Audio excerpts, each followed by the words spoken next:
Hello, welcome to another class, another video. And today we are going to talk about Aristotle and just about Aristotle's metaphysics because it's quite extensive. And then this is our outline. First, we're going to talk about the background, about how Aristotle divides the fields of knowledge, the fields of study. And then we're going to talk about the being's causes, the being's meanings, the substance, and the supersensible substance. Uh, these are all concepts from Aristotle's theories, so I don't think we should take longer on this introduction to explain it. We're going to explain on each part. So let's start with the first one. Aristotle tries to categorize everything. That's his goal with his philosophy. He looks at the word and he tries to put the word on a paper, explain how the word works. And the first thing he categorizes are the science. And when he says science, that's why I put it on between quotes. When he says science, he means all fields of study. For Greeks, what they called science is just what we call uh, study areas, fields, or something like that. We have the theoretical, search for the knowledge on itself, which are metaphysics, physics, which includes psychology, the study of soul, and math. It searches for the knowledge on itself. It means that it does not have any practical goal, It searches for actually discovering truths. And it does not depend on anything. You don't have like a good math theorem, a good mathematical theory. It does not depend if it is good for society or if it is useful. It just depends if it's mathematically correct. It just these theoretical sciences depends only on itself to be true or false or to be useful or not. Then we have the practical sciences, which are ethic and policy. They they help us with moral achieving moral success. So an ethical theory is good or bad. If, as an example, if it creates a lot of suffering, if it creates a lot of evil, it's going to be a bad ethical theory, a bad political theory. A political theory that ends up concluding that everyone will be poor, everyone will feel hunger, and all this kind of stuff is a bad political theory because it's not achieving its goal. This area of study has a goal, it is practical. Then we have the productive, which help us to produce objects. So cooking, craft work, art, a recipe of a cake is bad if it's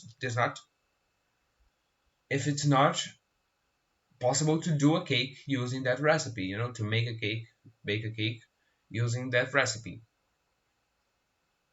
And that's it. These are the science for Aristotle. Then we have the being's causes. First, we're going to explain what metaphysics is with a little depth. The study of the causes, the study of the being on itself, the study of substances that composes it, and the study of God. The study of the causes. In the day-to-day life, we call causes an external thing that,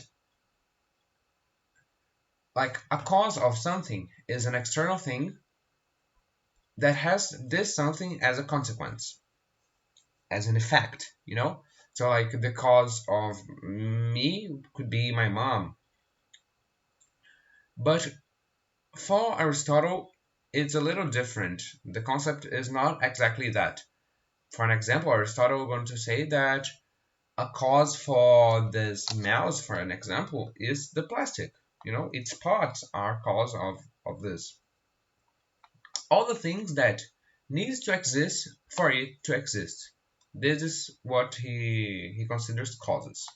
So the studies of all the causes of the being, the causes of the being as a whole, the study of the being as a whole. Firstly, metaphysics is not going to study one specific part of the being, one specific part of the existence, right? Being, when I say being, I mean the existence, all the things that exist. This is the being.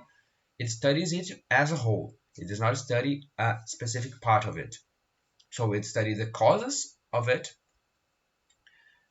It studies the being on itself, its characteristics, not talking about its causes, the substance that composes it. So this is kind of a part of the second definition, but we're going to see the concept of substance, and it's going to be clear why it can be another definition of metaphysics, because the substance kind of carry the meaning of all the other parts of the being. The substance is very important, and like explain the substance is almost like explain the being of itself. And that's why it can be also a definition of metaphysics. And another definition of metaphysics is that it is a theology, a study of God. When we see what God is, it's going to be clear. At last, talking about the definition of metaphysics, it is free because it does not need any external confirmation. Different from all the other areas, it is the base of the base of the base. So it does not depend on anything, and everything depends on it. So it's absolutely free. It's absolutely open to theories, to concepts, and to different conceptions, right? Because it does not have anything that comes before it. Second, we have the causes are four. Okay, now talking now actually about the causes. Shape, matter, agent, and purpose. The first two explain the world's static causes, and the second, the causes of its movement. If we have some, I think, anything, absolutely anything, any part of the being, we can say that what causes this book? This book is caused by its shape. If its shape were different, this would not be a book no more. So that's a cause of it, and this was not going to be this book no more. So to this book, for the existence of this book, we need this shape, the shape. Not only that, but we need the matter. If it were made of steel, it would not be this book anymore. But okay, now we explained everything. Everything is shape and matter. But the movement is not explained. Why this book gets old? Why does this book gets yellow? Getting dot dot dot is not explained by just shape and matter. Movement, change. When I say movement, talking about Aristotle, movement is any type of change. Not only not not not only I'm sorry, uh, not only this kind of movement as we talk in day-to-day life, but like getting older is movement, it's change. And all changes are explained by an agent and a purpose. The agent being, as an example, this movement, the agent is me, and the purpose is to explain a concept to my class. That's the purpose of this movement. It's just as simple as that. One interesting thing to say is that Aristotle considered that nature had an agent and a purpose. So the purpose, for an example, of a woman to produce milk is to feed her baby, not just because some chemical reactions are happening inside her and she produces milk like naturally from nowhere. For Aristotle, there is a purpose on that, and when we talk about God, it's going to be clearer. and an agent also. The agent being an intelligence that guides the world, like a soul of the world.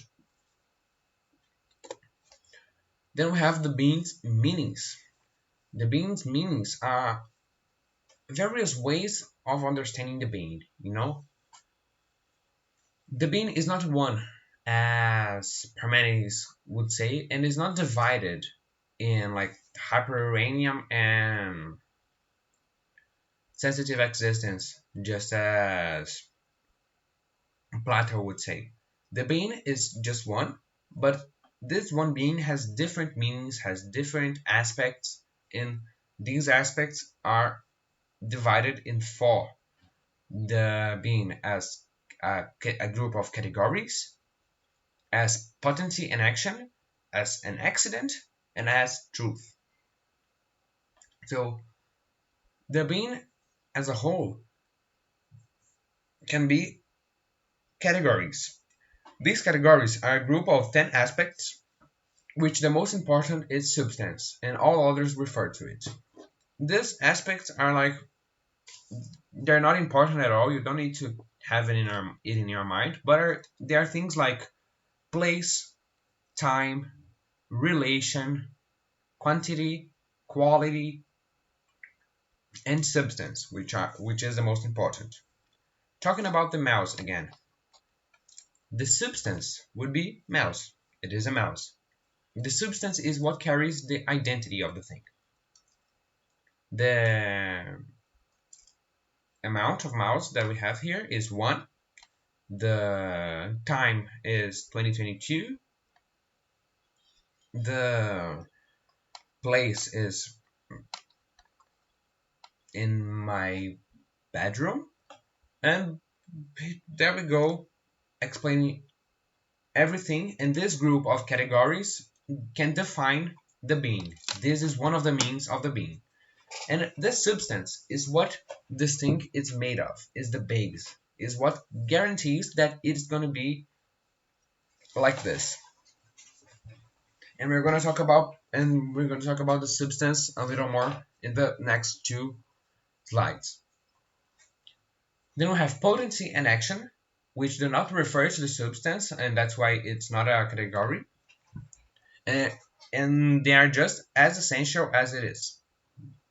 And they're present in all categories. Like, this mouse is in my bedroom here, but if it were there, it would not be in my bedroom anymore. It is in 2022 now, but in the future, it cannot be in 2022.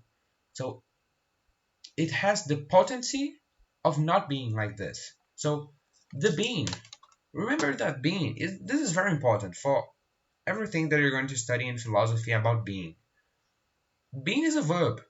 We use this verb as a noun for a reason. When we say X is Y, this is that is where being comes from. So when we talk about the being, when we talk about existing, when we talk about is, the mouse is and can be. What the mouse can be is its potency. What the mouse actually is its action. So potency is one way of being too, not just action. So like myself looking at the computer exists, but exists only as a potency. If I were blind, it would not exist as a potency. That's the concept of potency. And action is literally just the thing existing, just as we say usually. And here we can understand movement better. Movement is potency becoming action. This is movement. If any potency becomes action, now we have a movement. Myself, as an adult, is a potency. And like 2 years from now, it's going to be an action. The being as an accident. The being as an accident is simply the being as something that is not related to any other thing. You know, the being as simply happening, as pure happening with no reason of happening. Why does the being exist instead of nothing? We don't know. Why does something exist instead of nothing? It does not make sense because the only thing we have is a being. We don't have the nothing. And that's the comprehension of the being as an accident. The being as something that does not depend on anything, something that is not necessary, something that simply happens. Simply happening, simply an accident. And this is not studied by any area because it's not possible to study this kind of thing. The categories and the potency and action is studied by metaphysics. The accident is not studied by anything, and the truth, which I'm going to talk about now, is studied by logic. The truth is the being as it is understood, and the non-being as unbelievable. We cannot believe that humans have 8 legs because this is not the being. This is not truth. The being is truth. It's not raining outside. It is not raining outside. This is the being, and this is the truth because they are the same. The being is just the truth is one expression of the being, one meaning of the being, right? And the non-being being false. And this is studied by logic, which I'm going to talk about in next classes. Then talking a little about substance, specifically the sensitive substance, the other that is not the super sensible, the sensible substance. And substance needs to have meaning on itself because it is the category that does not depend on others. Substance cannot depend on others. It's basically this. Substance can be on itself. So matter is not a substance because it is pure potency. When we talk about wood as an example of a matter, a material for you to do something, you know, wood cannot exist on itself. Wood can just exist in a shape, in a specific shape, in a specific form. But wood represents a potency, a group of things that can be made with wood. There are things that you can make with wood and things you can't make with wood. And this can represents the potency. And wood is this potency of being. The material, the matter, is the potency of being. And that's why it's not a substance, because potency cannot be potency without an other thing to have this potential. Different from form. Form is substance, is a substance. Being pure act. Form is the act. As an example, when I say a book, I'm talking about that form. I'm not saying if the book is made of steel or made of paper, as it's normally made. And the book is the thing on itself. It carries the identity of the thing. And different from matter, we can understand it just with the form. We can comprehend the form of the book, but we cannot comprehend simply wood or water without a shape. And it is pure act because it is the existence of the thing. If I have a book, I cannot have the book is not a potential of things. The book is a thing different from the matter that represents just a group of potency. And the union of them is substance because it has form, so it can be a substance, the substance of something. And that's how we normally see it. We normally see matter and form, and that's how the material world is based. The sensitive world is based on these two aspects together. And here Aristotle does not say that the form is the most essential substance in the Platonic way. No, it says that the form is an aspect of the world just as matter, a normal aspect that is with us. It's not in another world, you know? It's just a characteristic of things that he points and says, oh, this is the most essential part, you know? Simply that it is not something that is beyond matter, beyond sensitive world. No, it's together, it's with the sensitive world, putting form on the matter.